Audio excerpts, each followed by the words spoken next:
The three categories of tech that streamers need are AVL, audio, video, lighting. For audio, I recommend the Razer Siren Mini USB microphone. Why?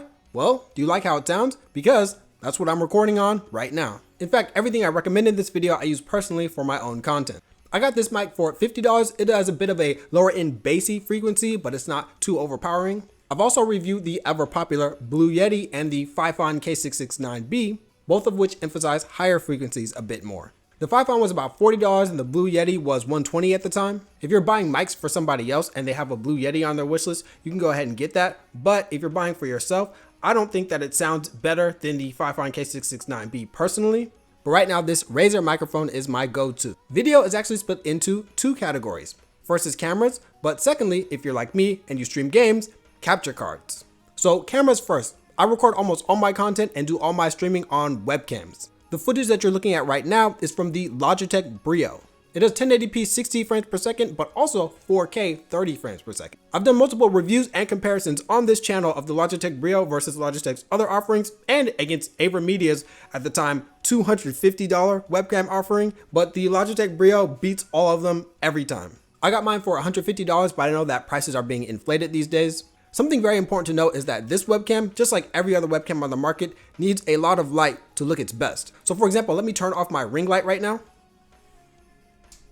So right now I just have a backlight and then two lights on the side of me, but without my main ring light, the colors are whack, the image is grainy and dark. It just doesn't look good.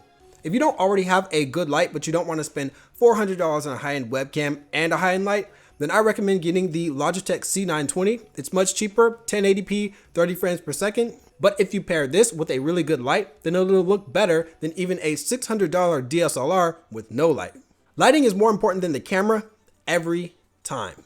For capture cards, there's also two main categories. If you're recording 1080-60, which would be for content for last-gen consoles or like the Nintendo Switch. For 1080-60, I use the Elgato HD60S, and I've been using it for the last 2.5 years, and I still use it to this day. It's a very consistent device. There's also a newer model, the HD60S Plus, which can pass through 4K and even record 4K 30 frames per second, but I don't actually have the HD60S Plus, so I don't feel comfortable recommending it just because I can't verify its quality for myself. But it's definitely a capture card to consider.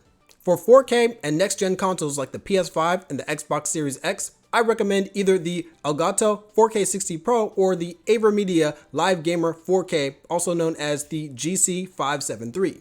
These both record in 4K 60 frames per second in HDR. These are both internal capture cards that connect to the PCIe X4 slot on your motherboard.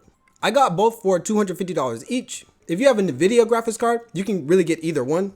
I'm a bit partial to the AverMedia graphics card because it has much less preview delay, almost none. It can also capture at more frame rates, 1080p 240 frames per second and 1440 at 144 frames per second. The Elgato 4K60 Pro can pass through those resolutions and frame rates, but it's always going to be capturing at a maximum of 60 frames per second. Now, if you have an AMD graphics card, specifically the 5700 or the 5700 XT, then you're going to be stuck with the AverMedia Live Gamer 4K if you want to record HDR. I don't know about the compatibility of the newer graphics cards, but every AMD card up to the 5700 XT does not record HDR with the 4K60 Pro.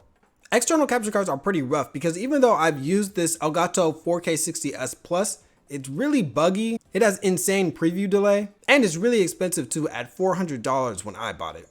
This connects to a USB 3.0 port and it works with both NVIDIA and AMD graphics cards. And if you have a good enough laptop, you'll be able to run it on that. The other two, you just can't fit in your laptop at all. There's also the AverMedia Live Gamer Bolt, but that's even more expensive at $450 and it only connects through a Thunderbolt port. So I would definitely stick with an internal capture card if you can. And of course, I've reviewed and compared all three of these capture cards on my channel. Lastly, we have lighting. This determines how good your camera looks. As I've demonstrated in several videos on this channel, it's actually better to spend more money on your lights than your webcam. The light I use right now is the Elgato ring light. It's very bright, it gives even lighting, and it's not very harsh on the eyes. Before this launched, I used to use two Elgato key light airs. They accomplished the same goal with bright and even lighting, but the ring light only costs $200 and the key light airs are $130 each, so you'll be saving $60 if you get this one at retail.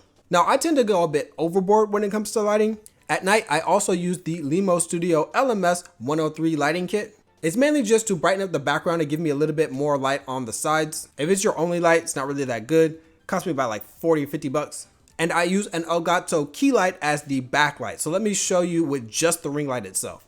Now this is just with the ring light itself. I think it does a really good job because it's pitch black in here without this. This is with all the lights turned off. I use the other lights as well because even though the ring light does a great job of illuminating the subject, I want to brighten up the entire shot, so I put those in the background. Amazon links to everything I mentioned are in the description. The last thing I'll add is if you're buying like gifts for somebody else, I would highly recommend running the exact product by them first because everybody likes surprises, but tech specifically is something that you don't really want to get the wrong model or the wrong product for somebody if they want something for a very specific use case. Happy shopping, and I'll see you in the next review.